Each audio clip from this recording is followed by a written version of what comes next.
Miss Rumphius. Story and pictures by Barbara Cooney.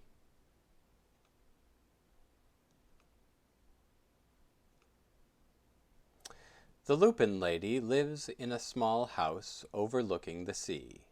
In between the rocks around her house grow blue and purple and rose-colored flowers. The Lupine lady is little and old, but she has not always been that way. I know. She is my great-aunt, and she told me so.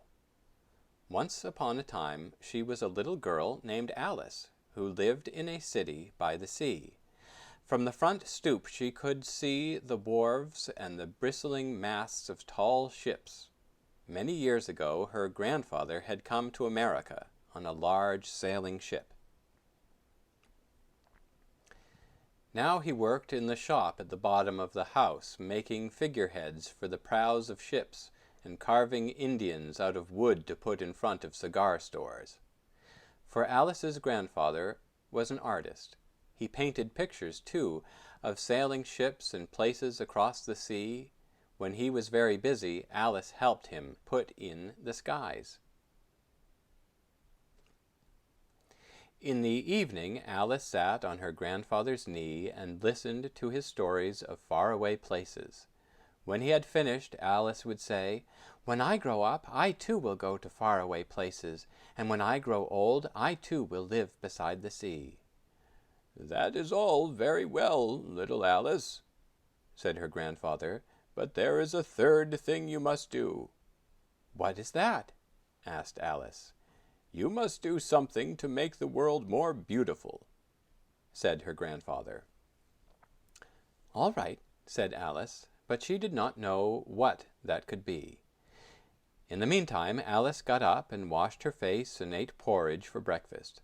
She went to school and came home and did her homework, and pretty soon she was growing up. Then my great-aunt Alice set out to do the 3 things she had told her grandfather she was going to do. She left home and went to live in another city far from the sea and the salt air. Then she worked in a library, dusting books and keeping them from getting mixed up, and helping people find the ones they wanted. Some of the books told her about faraway places. People called her Miss Rumphius now. Sometimes she went to the conservatory in the middle of the park. When she stepped inside on a wintry day, the warm, moist air wrapped itself around her, and the sweet smell of jasmine filled her nose. "This is almost like a tropical isle," said Miss Rumphius, "but not quite." So Miss Rumphius went to a real tropical island, where people kept cockatoos and monkeys as pets. She walked on long beaches picking up beautiful shells. One day she met the Bapa Raja, king of a fishing village. "You must be tired," he said. "Come into my house and rest." So Miss Rumphius went in and met the Bapa Raja's wife.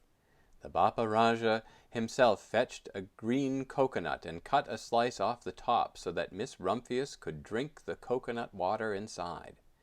Before she left, the Bapa Raja gave her a beautiful mother-of-pearl shell on which he had painted a bird of paradise and the words, "You will always remain in my heart." "You will always remain in mine, too," said Miss Rumphius. My great-aunt Miss Alice Rumphius climbed tall mountains where the snow never melted. She went through jungles and across deserts.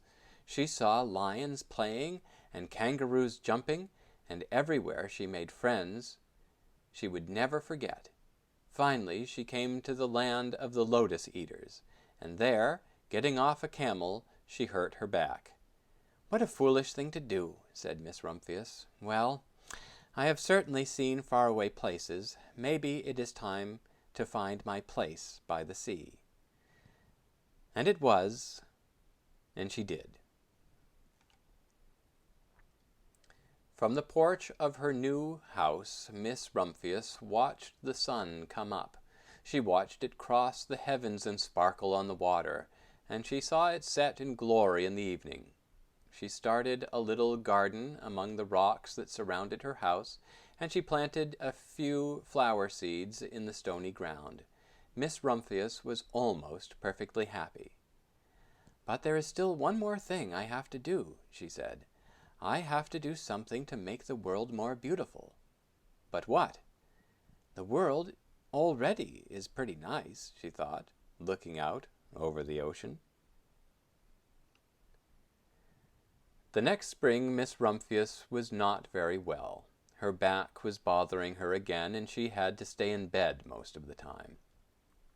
The flowers she had planted the summer before had come up and bloomed in spite of the stony ground. She could see them from her bedroom window, blue and purple and rose-colored. "Lupins," said Miss Rumphius with satisfaction. "I have always loved lupins the best. I wish I could plant more seeds this summer so that I could have still more flowers next year." But she was not able to. After a hard winter, spring came. Miss Rumphius was feeling much better. Now she could take walks again. One afternoon she started to go up and over the hill, where she had not been in a long time. "I don't believe my eyes!" she cried when she got to the top, for there, on the other side of the hill, was a large patch of blue and purple and rose-colored lupins. "It was the wind," she said as she knelt in delight. "It was the wind that brought the seeds from my garden here, and the birds must have helped." Then Miss Rumphius had a wonderful idea. She hurried home and got out her seed catalogues. She sent off to the very best seed house for 5 bushels of lupin seed. All that summer Miss Rumphius, her pockets full of seeds, wandered over fields and headlands, sowing lupins. She scattered seeds along the highways and down the country lanes. She flung handfuls of them around the schoolhouse and back of the church. She tossed them into hollows and along stone walls. Her back didn't hurt her any more at all. Now some people called her that crazy old lady. The next spring there were lupins everywhere. Fields and hillsides were covered with blue and purple and rose-colored flowers. They bloomed along the highways and down the lanes. Bright patches lay around the schoolhouse and back of the church. Down in the hollows and along the stone walls grew the beautiful flowers. Miss Rumphius had done the third, the most difficult thing of all.